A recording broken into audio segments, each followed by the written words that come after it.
नमस्कार, KCN news में आपका स्वागत है। आज हम भारतीय जनता पार्टी के पूर्व जिला उपाध्यक्ष होशियार सिंह जी से क्षेत्रीय मुद्दों पर सीधी बात करेंगे।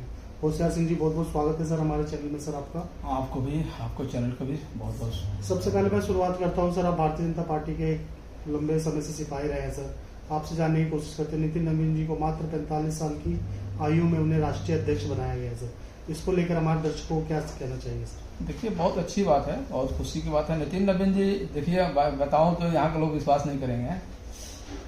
नितिन नवीन जी 2000 से और 2005 के बीच में हमारे एक संगठन थी जी, उसमें हमारे साथ काम किए हुए हैं। हमारी सौभाग्य है ये। खिलाड़ी के लोग तो हंसेंगे इस पे, नहीं ये तो झूठ बोल रहा है, ये सत्य है। नहीं हाँ। तो आपके साथ आप हाँ। उनके साथ काम कर चुके हो, तो कैसा एक्सपीरियंस है सर? जो भारतीय जनता पार्टी कोई उम्र नहीं देखती, किसी को भी विधायक बना देती, किसी को भी सांसद, किसी को भी राष्ट्रीय अध्यक्ष, ये सब सिर्फ भारतीय जनता पार्टी में ही देखने को मिलता है सर। ये बिल्कुल सत्य है, बिल्कुल सत्य है।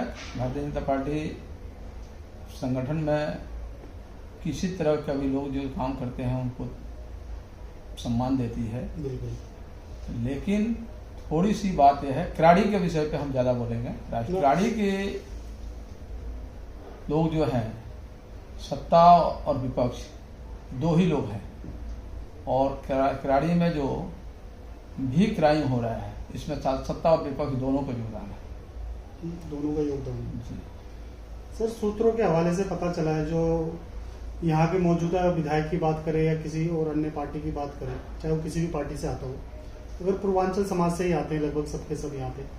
मैं आपसे जानने की कोशिश करता हूँ, किराड़ी एक ऐसी विधानसभा है जहाँ पे सूत्रों के हवाले से ये पता लग रहा है कि पूर्वांचल ही पूर्वांचल को खत्म करता हुआ चला जा रहा है किराड़ी के अंदर। इसका क्या कारण है सर, आप बताएं सर। बिल्कुल सत्य है, क्योंकि पूर्वांचल के लोग जो होते हैं भोले भाले होते हैं, लेकिन पूर्वांचल के लोग क्राइम भी करते हैं जी। ये सत्य है। क्योंकि 2008 से पहले हम लोग यहाँ आंदोलन किए, एक जनहित पूर्वांचल मोर्चा संगठन थी, और उसके पहले पूर्वांचल नवनिर्माण मोर्चा देवेंद्र बाबू की संगठन थी जी। और भीम सिंह जो प्रोफेसर थे उन्होंने भी संगठन चलाया बिहार एसोसिएशन के माध्यम से। काफ़ी लोगों ने मेहनत की और पूर्वांचल की आवाज़ उठाई, और उसकी आवाज़ पहुंची भी मतलब सत्ता के कानों तक जी। और सत्ता के लोगों ने सोचा भी। 2008 में पहली बार हमारे पूर्वांचल के नाम पे हमारे क्षेत्र को एक विधायक मिला, भारतीय जनता पार्टी ने टिकट देकर भेजा, और लोगों ने बड़े जोश खरोश के साथ उसका जिताया कि भाई हमारा पूर्वांचल के विधायक होगा तो हमारा कार्य होगा। लेकिन आपको बता दूं कि 2008 से लेकर आज 2025 तक पूर्वांचल के कब्जा है इस क्षेत्र पे। किराड़ी विधानसभा जब से विधानसभा बना है, पहली बार विधानसभा बना था, इससे पहले बवाना विधानसभा हुआ करता था, बड़ा विधानसभा था जी। एक वार्ड हुआ करता था कंझौला, जिसमें ये भी एरिया आता था। आज हमारे किराड़ी का सिर्फ 5 वार्ड बन गया। हमारा सांसद भी उस समय 20 लोकसभा सीटें होती थी उसमें MP के क्षेत्र में, आज 10 लोकसभा सीटें हैं। 3 MP हमारे पीछे निकले हैं जिन्होंने कोई काम नहीं किया इस क्षेत्र के लिए। योगेंद्र चौधरी जी मौजूदा सांसद जो हैं, उनका कुछ विचारें जो है ठीक ठाक लग रही है। कुछ काम पूरा 100% तो हम उनको भी नहीं कहेंगे, क्योंकि भाई 100% काम कर, लेकिन हाँ जो पीछे भी जितने सांसद गए हैं उनको देखते हुए मौजूदा सांसद से कुछ उम्मीद है, और उनमें बदलाव भी है। उनका रहन सहन, उसका बोलचाल, उनका मिलने का नजरिया उन सबसे अलग है। क्योंकि मैं भी कई बार मिला हूँ, मैं जाता हूँ, मिलता हूँ, अच्छे सम्मान देते हैं, अच्छे व्यक्ति हैं, लेकिन काम के अलावा भी किराड़ी पीछे है। मैंने देखा सर, भारतीय जनता पार्टी की फुल फ्लैश में इस टाइम दिल्ली में सरकार है सर आपकी। अगर अब विकास कार्य नहीं हुआ तो कब होगा सर? अब बताता रहा हूँ कि यहाँ किराड़ी में नेता बनने का चाह बहुत लोगों का है, लेकिन जनता के काम के लिए कोई किसी की चाहत नहीं है। आपको बता दो, एक यहाँ रेलवे क्रॉसिंग बनाई है, मतलब जो हमारी सुखी नहर के नाम से, विद्यापति के नाम से है, वहाँ पैदल यात्री निकलते थे। आज से नहीं, इतनी पुरानी कॉलोनी है। लोग कहता है कि फाटक नहीं बनता इतने नजदीक, भाई साहब मैंने देखा, हमारे सीवान जिला के मैं रहने वाला व्यक्ति हूँ बिहार में, स्टेशन के मात्र 500 मीटर पश्चिम साइड में ढाला है जिसको ओवरब्रिज बना हुआ है। इसके बाद फिर पूरा 500 मीटर के दूरी पे फिर ढाला मतलब फाटक बना हुआ है। उसके फिर 500 मीटर पूर्व साइड में फ्लाईओवर बना हुआ है। ये सारी सुविधाएं, लेकिन लोग कहता है कि भाई यहाँ ऐसा नहीं हो सकता, नहीं हो सकता। यहाँ जनता होती है, जनता के परेशानियों को सरकार का दूर करना उसका कर्तव्य है मेरे हिसाब से। बिल्कुल सर, किराड़ी की बात की जाए, किराड़ी ने बड़े बड़े सांसद दिए, बड़े बड़े विधायक दिए, निगम पार्षद दिया, लेकिन किराड़ी की विकास की बात की जाए तो किराड़ी की स्थिति जू की तो है सर। मैं पहले ही बताया हूँ आपको, किराड़ी में नेता बनने के चाहत है, और नेता बनने के साथ साथ पैसे कमाने के लोगों को बहुत चाहत है। हम जैसे सामाजिक आदमी के लोगों को कहीं कोई जगह नहीं है, चाहे पार्टी हो और चाहे क्षेत्र हो। कारण कि यहाँ उन्हीं लोगों को जगह है जो दलाल टाइप के लोग हैं, जो पब्लिक को नुकसान पहुंचाते हैं। 2008 से पहले एक प्लॉट कोई कब्जा दिखा दीजिए मेरे को।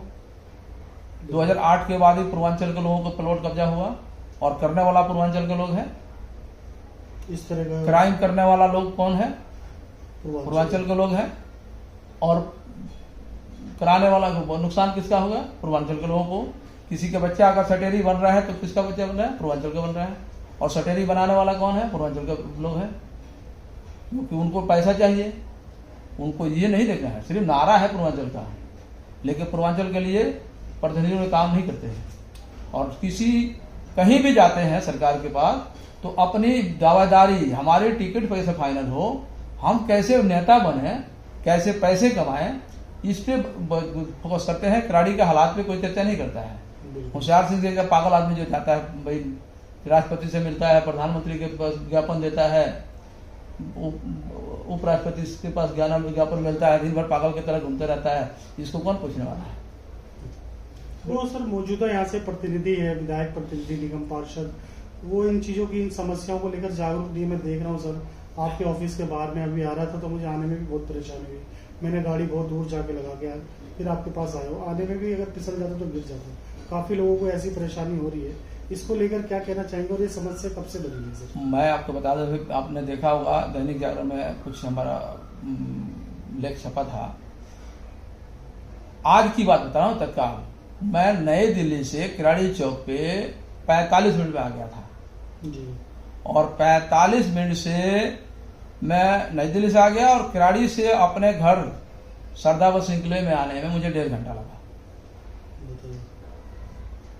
मात्र 2 किलोमीटर जमीन तय करने में 1.5 घंटा लगा है। आप इससे अंदाजा लगा सकते हैं कि किराड़ी की क्या पोजीशन है और किराड़ी की जनता कैसे जी रही है। और मतलब प्रतिनिधि मस्त है और जनता त्रस्त है।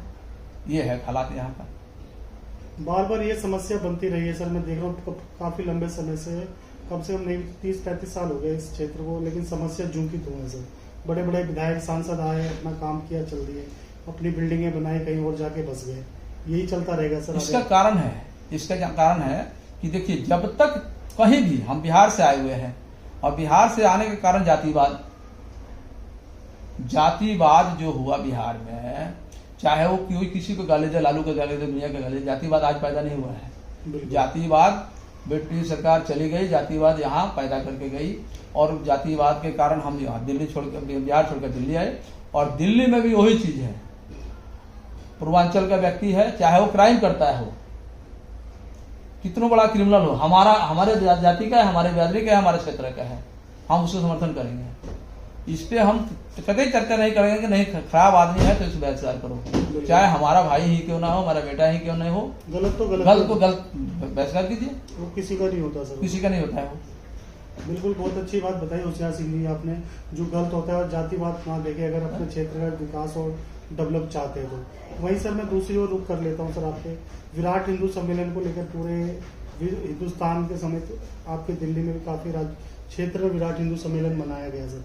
कुछ हमारे दर्शकों को कहना चाहेंगे, आपके किराड़ी क्षेत्र में भी कुछ ऐसा प्रोग्राम रखा गया? देखिए, मैं आज भी कहता हूँ, मैं सर्व धर्म को सम्मान करता हूँ। बिल्कुल, मैं ऐसा व्यक्ति हूँ, मैं किसी धर्म को विरोध नहीं करता और ना किसी धर्म पर टिप्पणी करता हूँ। ठीक है, इस भाई सम्राट हिंदू सम्मेलन किया गया, उस पर मैं कुछ नहीं बोलूँगा, क्योंकि देखिए जनता को गुमराह करने वाला कोई भी काम कोई करता है, मैं कतई इसको समर्थन नहीं करता। ये जो मेरे हिसाब से भाई पार्टी लाइन का, हमारा सरकार ने यूजीसी के फैसला लिया है, कोई दूसरा नहीं लिया है, सरकार ने यूजीसी का फैसला लिया और सरकार का ही निर्णय जो भी होगी सर्वमान्य होगी। तो हम उसको ध्यान भटकाने के लिए, जो भी हिंदू विराट सम्मेलन हुआ है उससे ध्यान भटकाने के लिए हुआ है, तो सरकार जो करेगी मैं सरकार के साथ हूँ, क्योंकि भाई हम भाजपा के वर्कर हैं, सदस्य हैं, तो सरकार के निर्णय को हम स्वागत करेंगे। जाते जाते होशियार सिंह जी, आपसे अंत में मैं एक क्वेश्चन कर लेता हूँ, अगर भविष्य में पार्टी आपको क्षेत्र का प्रतिनिधित्व करने का मौका देती तो आप रहेगा सर? देखिए, अब मैं बता दूं आपको कि ये ख्वाब मैंने छोड़ दिया है, और खासकर कि भाई पार्टी, देखिए पार्टी में है तो पार्टी अगर मौका देती है तो सौभाग्य होगा हमारे। सर इंटरव्यू में कहा था कि बीजेपी ऐसी पार्टी है जो किसी को भी कुछ भी बता नहीं, बिल्कुल बीजेपी कर सकती है, मैं कहाँ कह रहा हूँ, लेकिन इसका सच्चाई है कि सर्वे जो होता है ना, सर्वे वाले लोग जो करते हैं वो कुछ ना कुछ गुमराह करते हैं पार्टी को। नहीं तो आप बताइए 2008 में विधानसभा बना और उन्हीं लोगों को टिकट मिलता है जिनका कहीं ना कहीं पिछला रिकॉर्ड खराब है। बताइए एक भी आदमी को अगर इस तरह का हमारे जैसा सामाजिक आदमी को टिकट देकर भेजिए पार्टी, तो एक का गिनती करा दीजिए। तो अच्छा, हम देखिए कुल मिला के दूसरा चीज एक और है कि राजनीति में टिकट लेने के, संगठन में तो कहीं जा सकते हैं, लेकिन टिकट लेने के लिए कोई भी पार्टी है, सिर्फ हम भाजपा के नहीं कहेंगे, हर पार्टी के लिए है कि विरासत ढूंढती है। बिल्कुल, आपका विरासत में अगर कोई होगा तभी, या आपके पास पैसे होगा तो। सामाजिक तो बस नाम का है कि सामाजिक लोग हैं, सामाजिक को मतलब आगे आना चाहिए। 100 में एक आदमी को कहीं मौका मिल जाता है, उसका भाग्य बहुत साफ हो जाता है। नहीं तो बताइए कि हम जैसे व्यक्ति इस सेक्टर में और अगर कुछ परेशानी आई है तो सामाजिक कार्य के लिए आई है। हमारे को 2015 में केस लगा था, वो छठ पूजा के लिए लगा था, धार्मिक कार्य के लिए लगा था, लेकिन ऐसा कोई बैकग्राउंड नहीं है माता रानी के दया से, अपने पूर्वजों के आशीर्वाद से। जितना आता है 2 रोटी मिलता है या 5 रोटी मिले, जितना मिलता है उतना से मिलता है। सर होशियार सिंह जी, एक चीज और जानूंगा सर, इतनी बड़ी आबादी क्षेत्र है किराड़ी का, मैं देख रहा हूँ सर यहाँ पे कोई बैंक नहीं है, सरकारी बैंक की बात की जाए तो बैंक नहीं, लोगों को बहुत ज़्यादा परेशानी होती होगी, कुछ कहना चाहेंगे सर आप? देखिए, सरकारी बैंक की बात की, सरकारी बैंक है उधर रोडों पे है, लेकिन जो एक प्रतिभा कोऑपरेटिव सोसाइटी है जो अर्बन, ये सरकारी संस्था है। सरकारी संस्था? हाँ, सरकारी संस्था है। बैंक यहाँ गरीब लोग हैं, किसी का बैंक लोन देती है क्रेडिट पे। बिल्कुल। और क्रेडिट मतलब 1000 आदमी में कहीं 1-2 आदमी का क्रेडिट होगा यहाँ, जो बिजनेस किया, सारे मजदूर क्लास के लोग रहते हैं यहाँ। तो दिल्ली सरकार cooperative urban thrift credit society लोगों को लाइसेंस दे रखी है, जिसमें छोटे छोटे लोग, मजदूर क्लास के लोग इसके मेंबर बनते हैं, 200, 400, 500 रुपये जमा करते हैं, और उन लोगों को सोसाइटी लोन उपलब्ध कराती है, 2-3 दिन ग्रांटर लेके और उपलब्ध कराती है, कोई बिना मतलब चार्ज लिए। जो भी है भाई समाज की सेवा करती है, उन्हीं के पैसे, पब्लिक का ही पैसे को पब्लिक का ही हेल्प किया जाता है। तो सर मैं आपसे जान लेते हैं एक चीज और, आपके मन में इस तरह का विचार उपलब्ध कैसे हुआ सर? देखिए, यहाँ विचार इसलिए आया कि यहाँ भू माफिया जो है, मैं अभी भी जो देखता हूँ लोगों को 10%, 12%, 15% के ब्याज पे पैसे लोग चलाते हैं, परेशानी होती है। ठीक है, तो हमारे दिमाग में आया कि हम अपने ऑफिस में बैठते हैं, हम भी अपने रोजी रोटी के लिए कुछ ना कुछ करते हैं, तो लोगों की सेवा हो सके, तो साथ में सेवा हो जाए। तो हमने भाई अप्लाई किया लाइसेंस के लिए, लाइसेंस गवर्नमेंट ने हमको दिया, हमने सारा प्रोटोकॉल पूरा पालन किया, और आज भी प्रयास यही रहता है कि सारा प्रोटोकॉल के तहत हमारा कार्य हो, वो हो रहा है। प्रोटोकॉल से बाहर अभी तक तो हमने कुछ किया नहीं है। हर साल का हमने एडिट कराते हैं, सरकार को सारा लेखा जोखा देते हैं हर साल, और जो भी अभी तक 4-5 साल हुआ है, 4 साल हुआ, 5वां साल शुरू हुआ है, अभी तक तो ठीक है। चल रहा है। जाते जाते हमारे दर्शकों को कुछ कहना चाहेंगे सर, होली आने वाली है। देखिए, दर्शकों को मैं होली की हार्दिक शुभकामना बधाई देता हूँ, आपका चैनल को भी हार्दिक शुभकामना बधाई देता हूँ कि आप यहाँ तक आए और हमारी कराड़ी के जनता को दुख को दिखाने का, दर्शाने का प्रयास किया, इसके लिए बहुत बहुत धन्यवाद। राधे राधे, जय श्री कृष्ण। राधे राधे सर, बहुत बहुत धन्यवाद सर आपका, आपने समय निकाल कर हमसे बात की, शुक्रिया, धन्यवाद सर।